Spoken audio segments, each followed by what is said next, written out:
Alors, ma dernière question, non, pas ma dernière question, pas la question actuelle, c'est pour une question biblique. Vous êtes intéressé à la Bible un petit peu, à la théologie? Non. Moi, je connais la Bible, je connais la Bible. Bon. Pourquoi est-ce que dans la Bible, on nous dit Dieu a créé le ciel et la terre? Parce que, est-ce que les Juifs, par exemple, est-ce qu'ils parlent du ciel, les Juifs? Par exemple, chez les chrétiens, vous avez une formule où on parle. C'est la terre, mais comme c'est la Bible hébraïque, ils doivent avoir l'équivalent, non? Attendez une seconde. Quels sont les éléments dans la Bible, la Nouveau et l'Ancien Testament, où on parle du ciel, des cieux, enfin, peu importe. Ils doivent en parler. Non, il ne s'agit pas s'ils doivent ou ils ne doivent pas. Oui, Vous avez une prière classique où vous le dites. C'est laquelle? Notre Père qui est aux cieux. Voilà, bon. Notre Père, oui. Voilà. Bon, donc ça, c'est une prière qui existe. Oui. Mais est-ce qu'elle existe dans le monde juif? Est-ce qu'il y a l'équivalent dans le mot juif? Je pense, oui. Le ciel doit avoir un équivalent du ciel, oui, je pense. C'est judéo-chrétien, donc il doit y avoir le ciel et la terre. Non, mais il doit y avoir. Je pense, Non, je suis désolé. Il Bon, alors. ne parle pas du tout du ciel, du tout. Non, mais il y a dans les premiers chapitres de la Genèse, il est dit Dieu créa le ciel et la terre. Ouais. Bon. Mais à part ça, les premières lignes de la Genèse, quand on invoque Dieu, on ne dit pas il s'occupe du ciel. Et comment se fait-il que les chrétiens, eux, ils ont introduit cette formule? Vous qui êtes aux cieux, etc. Parce que Dieu est dans les cieux, c'est une question d'orientation. Les enfers, c'est en dessous de la terre, il y a les cieux. Dieu est dans les cieux, puisque Dieu, c'est le Père, le Créateur. Il va se trouver, enfin, de manière première dans les cieux. Attendez, on va se calmer. On va se calmer un tout petit peu. Il y a deux mondes dans le christianisme, le monde d'en haut et le monde d'en bas. Il y a plusieurs mondes. Oui, il y a plusieurs mondes. Il y a le monde d'en haut et le monde d'en bas. Dans le judaïsme, il y a un seul monde. Bah, il y a bien oui. la GN dans le judaïsme. Il y a bien il appelle ce qu'on appelle le sein d'Abraham, c'était le ciel. Hein. Quand le Christ ouvre le sein d'Abraham, même ils en parlent. Normalement, dans le judaïsme, il y a trois mondes. Hein. Même dans les données de kabbalistiques, il y a trois mondes avec les différentes séphirotes, il y a plusieurs mondes. C'est pareil. Hein. Donc, le judaïsme est moniste. Le christianisme est dualiste. Il n'est pas dualiste. Si, le christianisme est dualiste alors que le judaïsme est moniste. Les deux ont la doctrine de la non-dualité dans l'absolu. Mais ça, il faut aller la chercher, il faut comprendre. Quand même. Je voudrais vous relancer le débat. Que veut dire le mot ciel? Ciel, c'est ce qui est... Ciel, la race... Quand on dit Dieu créa le ciel et la terre, c'est quoi le mot ciel? Le ciel, c'est les planètes. Oui, alors donc c'est pas. Étoiles, donc c'est alors et quand on dit vous Dieu qui êtes aux cieux, ça veut dire quoi? Qui est au-dessus de la terre en fait. Mais à ce moment-là, s'il est aux cieux, il n'a pas eu à créer les cieux. Non, d'une certaine manière, Vous voyez bien qu'il y a deux significations complètement différentes. Quand il est dans les cieux, ça veut dire c'est un peu le lieu où il est. Quand on veut le localiser, on le localise vers ce qu'il y a de plus transcendant, donc c'est le haut. Donc on le met dans les cieux. Mais il a bien sûr créé les cieux et la terre, oui. Oui, mais n'empêche qu'il fait une pirouette, mais il n'a pas du tout répondu à la question. S'il a créé les cieux et la terre, il n'est pas dans les cieux. Hein? Il faudrait savoir ce qu'on dit. Quand vous créez quelque chose, vous êtes en dehors de ce que vous avez créé, mon pauvre ami. Quand vous créez une voiture, si vous avez créé une voiture, vous pouvez être dedans. Oh, écoutez, bon. Non, mais d'accord. Bon, écoutez, on va être un peu sérieux, un peu rigoureux, et pas répéter bêtement des trucs comme ça. Le mot ciel a deux sens. L'essence du mot ciel a évolué. Il y a plusieurs encore. Oui, donc. Alors, le ciel et la terre, on est dans le concret. Ce sont des planètes, c'est de la terre, etc. Bon, c'est pas le ciel au sens tu vas monter au ciel. Vous aviez compris ça? Est-ce que vous aviez compris que ça n'avait pas le même sens quand on dit il est au ciel, ta maman est au ciel, et quand on crée le ciel et la terre? Pour vous c'était pareil. Voyez-vous, là on a un problème de... Comment ça s'appelle ça? On emploie le même mot pour des choses qui n'ont rien à voir. La dyslexie. Non, dyslexie c'est autre chose. Mais ça n'a rien à voir. Vous n'avez, depuis le temps que vous n'avez jamais compris que le récit de la Genèse qui parle de création de la terre, le ciel et la terre, ça n'a rien à voir avec notre Père qui est aux cieux. il avait dit, les cieux, le ciel et les cieux. Déjà, il y a plusieurs. D'abord, chez les anciens, il y a plusieurs cieux déjà. Il y a toute une. Mais justement, qu'est-ce qui vient faire Dieu là-dedans? Non, c'est-à-dire que quand on veut le localiser, parce que c'est tout à fait, enfin c'est pas arbitraire, mais on le localise dans le temps et dans l'espace. Dans l'espace par rapport à nous, comme nous on est en 3 dimensions, on vit dans un monde où il y a 2 conditions fondamentales, le temps et l'espace, et que nous avons les 3 dimensions de l'espace. Les choses qui sont en haut, c'est les choses qui sont bien, c'est les choses les plus absolues, c'est les plus transcendantes. Donc on met Dieu dans les cieux. D'accord, attendez, on va essayer. C'est pas pour autant que bien sûr Dieu a tout créé, puisque c'est lui le créateur de toutes choses. Donc étant le créateur de toutes choses, excusez-moi mon cher Pic. Rien ne peut exister en dehors de lui d'une certaine manière. Attendez. S'il y a un problème, c'est qu'il y a eu une erreur d'interprétation et de compréhension de la formule. En quoi les cieux peuvent-ils être le moyen d'être en contact avec Dieu? Répétez la question. En quoi les cieux, le ciel, quel rapport y a-t-il entre le ciel et Dieu, autrement dit?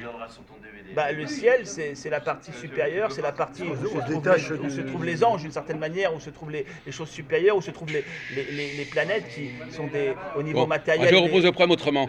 Pourquoi il est écrit dans la Genèse, Dieu créa le ciel et la terre? Pourquoi est-ce qu'il n'a pas simplement dit la terre? Parce que là, dans la Genèse, non, mais pourquoi ça représente pourquoi parler du ciel? On s'en fout. Parce que ça représente les 2 grandes dualités, c'est-à-dire la puissance et l'acte. C'est-à-dire le ciel, c'est l'acte d'une certaine manière, et la terre, c'est la puissance. C'est une façon de parler de la première grande dualité. Mais ça, c'est de l'exégèse, l'exégèse un petit peu basique comme ça. On plaque des. Il crée le ciel et la terre, c'est qu'il y a une dualité. Il pose une première dualité. Et après, bien évidemment, cette dualité s'incarne d'une certaine manière, parce qu'il y a le ciel et la terre, c'est ce qui est en haut et ce qui est en bas. En fait. Attendez, on va laisser la parole à René Louis. Vous pouvez intervenir dans ce sujet. Vous avez dit dès le départ de la discussion que c'est un sujet qui vous intéressait. Oui, mais notre Père qui est aux cieux, c'est une métaphore, je veux dire. Ça veut dire qu'il est... Si tu veux, ou métonymisme, c'est métaphore ou métonymisme, c'est un peu pareil. C'est-à-dire on prend un mot pour lui donner un sens un peu similaire, mais quand même très dérivé. Vous arrivez à nous... Vous pouvez intervenir un petit peu, Mathias? Vous avez peut-être une lumière à nous apporter. On est dans une sorte de confusion sémantique, de mélange sémantique. J'ai pas ces connaissances là qui viennent. Si j'avais Internet, j'aurais été voir les différents sens de cieux. Il y a toujours des forces. Déjà pour faire une petite dégrossissement, puis après ça aurait été plus facile. Mais là comme ça, j'ai pas tous les sens. Écoutez, moi je vais vous donner des solutions à ce sujet, mais donc le ciel, puisque c'est au-dessus, domine tout, Non. Alors, je voudrais répondre. Vous pouvez tenir une seconde sans faire de bêtises, s'il vous plaît. C'est qu'il y a toujours de supérieur au-dessus. Dans l'autre sens. Bon. Premièrement, le ciel et la terre, c'est un binôme. Pourquoi ce binôme? Tout à l'heure, j'ai dit, on pourrait très bien dire, Dieu a créé la terre, l'humanité, la terre. Pourquoi insister sur le ciel qu'on aurait... Bon. Si on nous met du ciel quelque part, c'est que ça doit servir à quelque chose. Ça a une fonction. Alors vous pouvez dire, c'est décoratif. Décoratif, c'est il y a des gens qui répondent, ah c'est joli, ça met de la lumière. C'est-à-dire qu'elle existe grâce effectivement à l'environnement. Le ciel est un environnement large. Non mais justement, cet environnement, précisément, il doit avoir une raison d'être, il doit avoir une fonction. Quelle est la fonction qui articule le ciel et la terre? Pourquoi la terre a-t-elle besoin du ciel? Quand il pleut, on a besoin du ciel. C'est tout bête. Non, mais c'est ça, exactement. C'est ça la réponse, hein? Oui, c'est ça. Oui. Non, mais plaisantez. Non, j'ai dit tout bête, oui, c'est tout bête. C'est ça que je voulais dire. C'est pas que c'était intelligent, j'ai dit que c'est...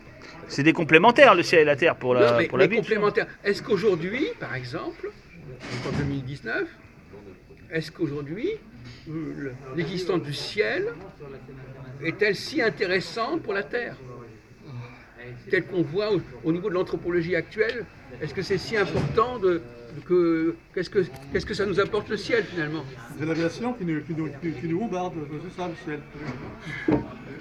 Ah non, mais Quand on dit le ciel, c'est pas le ciel, ce sont les planètes, c'est pas le ciel vide. C'est pas, quand on parle du ciel, c'est pas un vide, c'est des astres. C'est un écosystème, quoi, c'est ça. Un équilibre, voilà.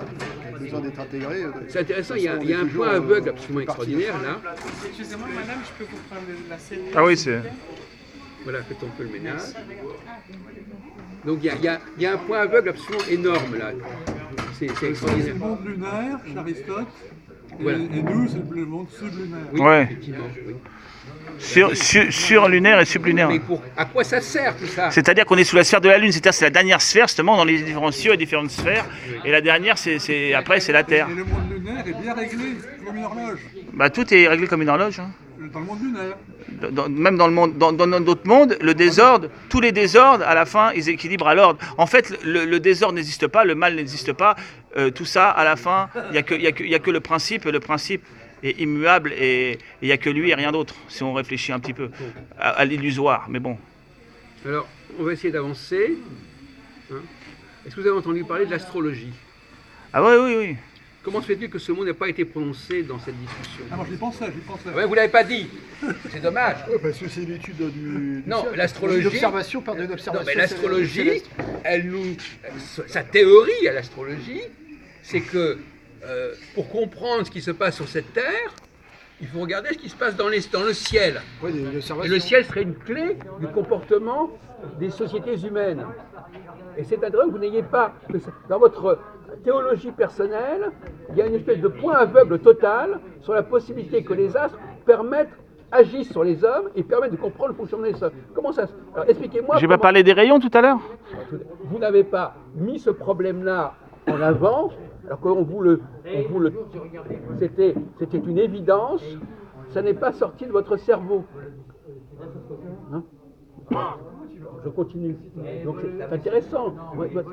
Le non-dit est très intéressant. Que les gens ne sont même pas capables de penser ça. On les met sur la piste. On dit ça sert à quoi sert le ciel? Eh bien non. Dans la tête de monsieur Jean-Paul, il y a qui est pourtant quelqu'un d'assez vif. Alors expliquez-nous pourquoi c'est pas sorti. Non, Dans un esprit logique de volonté de comprendre, ça aurait dû sortir. L'astrologie fait partie, c'est une tradition très ancienne qui nous parle des rapports entre l'homme et les astres. Pourquoi? Vous avez un blocage, vous avez un refoulement là-dessus? Ben si, la preuve. C'est pas sorti, donc ça a été bloqué. Bon, alors, deuxièmement, si on admet qu'effectivement, il y a une certaine divinité qui a créé le ciel et la terre, donc d'abord, premièrement, il y a un binôme. C'est-à-dire qu'effectivement, ça veut dire qu'on ne peut pas créer un facteur sans l'autre facteur.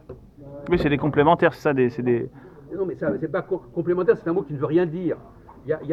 La Terre ne fait sens que si elle est articulée et branchée sur quelque chose de céleste. Mais céleste, c'est une façon de parler, c'est-à-dire une autre structure. Il y a deux structures. Il y a une structure cosmique qui va articuler la structure terrestre. Donc c'est un binôme, fondamentalement un binôme. Et c'est pas une théorie métaphysique, je sais pas quoi, c'est vraiment comme ça que ça fonctionne. Bon. Alors ensuite, quelle est l'importance qu'il y a à s'intéresser au ciel d'un point de vue théologique? Alors, après nous-mêmes, quand on va mourir, normalement, on va dans les cieux. Non, mais c'est pas le même. Alors justement, on Enfin, ça, retombe dans notre débat.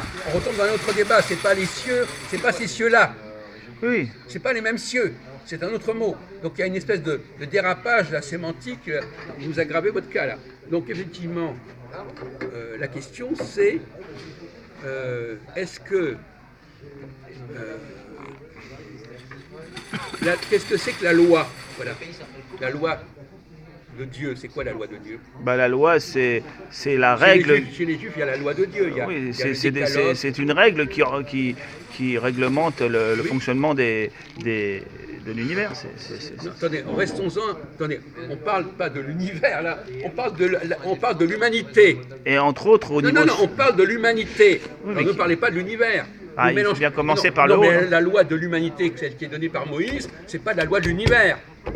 Ah, vous parlez de la... Non, écoutez, soyons sérieux. Ah, vous parlez de celle-là, oui. On parle bien sûr de celle-là. Ah, c'est la loi des hommes, là, pour les hommes. Enfin, Oui. c'est La loi juridique. tu parles c'est de- la marche à suivre pour l'homme. Mais oui, des lois. La marche à Écoutez, suivre. vous êtes dans la Bible dictée dictée effectivement aux hommes. Bon. Des lois juridiques. Ah, c'est juridique, bien évidemment, c'est des lois. Elles sont. Non, mais, oui, Enfin, oui. des lois humaines. Ce Ah, sont des lois. euh, Non, ce ne sont pas des lois humaines, ce sont des lois qui sont données par Dieu, en l'occurrence. pour l'homme. Bon, voilà.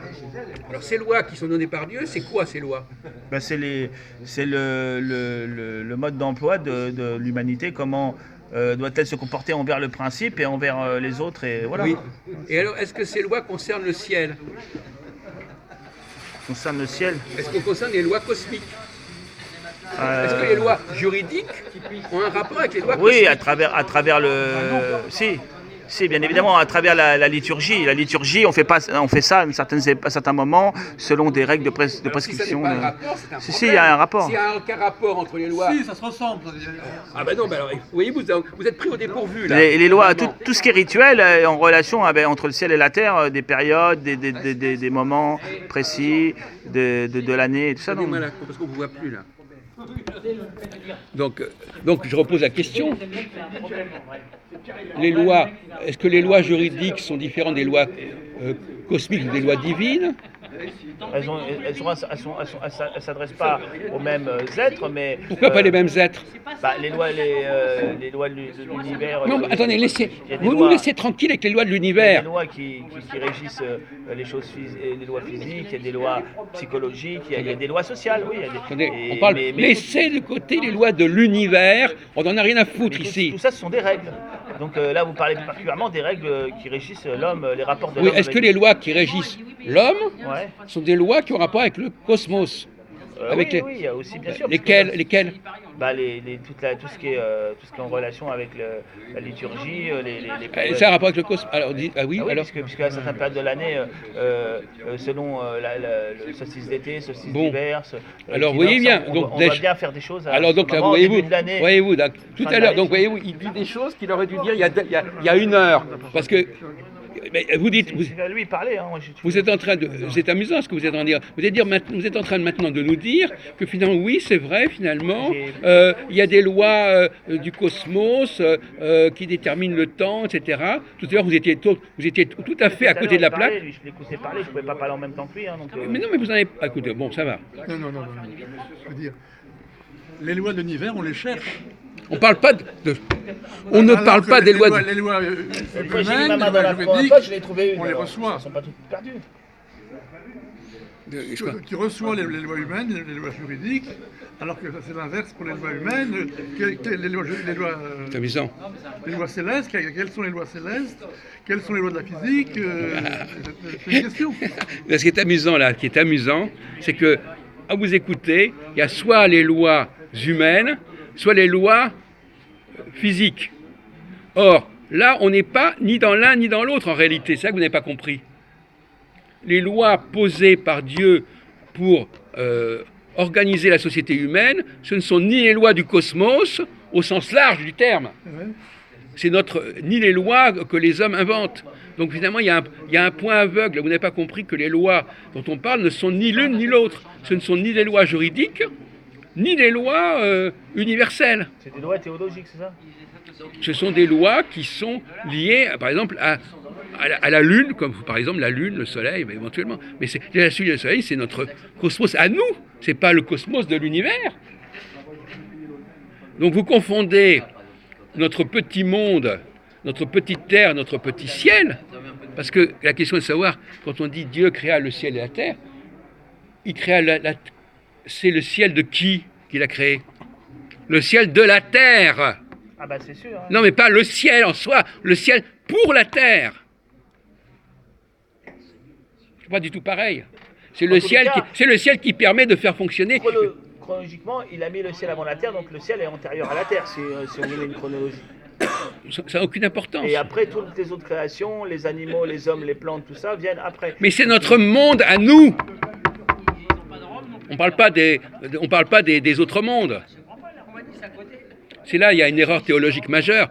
On ne parle pas de la théologie. Ça, c'est une erreur de la théologie de se rapprocher de la cosmologie scientifique. C'est-à-dire, on dit, il voudrait que le Big Bang a un rapport. Apparemment, dans les doctrines traditionnelles, même les hébraïques, dans la Kabbalah et même en Inde, partout, la cosmologie, il y a une partie cosmologique et une partie métaphysique pure. Et notre cosmologie moderne n'est qu'une dégénérescence de cette cosmologie traditionnelle du Moyen-Âge. Hein. Non, la tentation de la théologie actuelle, c'est de se greffer sur la physique contemporaine. Ah, maintenant, avec la dégénérescence des organisations religieuses, particulièrement le catholicisme et Vatican II, ils veulent essayer de prouver des choses religieuses par des phénomènes physiques Voilà. et des lois scientifiques, Eh ben voilà. scientistes, et ça c'est une grande erreur. Eh ben c'est bien ça dont on est parle. d'accord, On est d'accord là-dessus, bien Oui, évidemment. oui. Donc, ne confondons pas le ciel, n'essayons pas de fonder la religion sur une cosmologie scientiste, physique, etc. La religion, c'est quelque chose qui concerne... Jean-Marc a quelque chose à dire, je crois. Là, il a été inspiré. Il va nous parler un peu du ciel et de la terre et de la... Vous plaisantez? Non?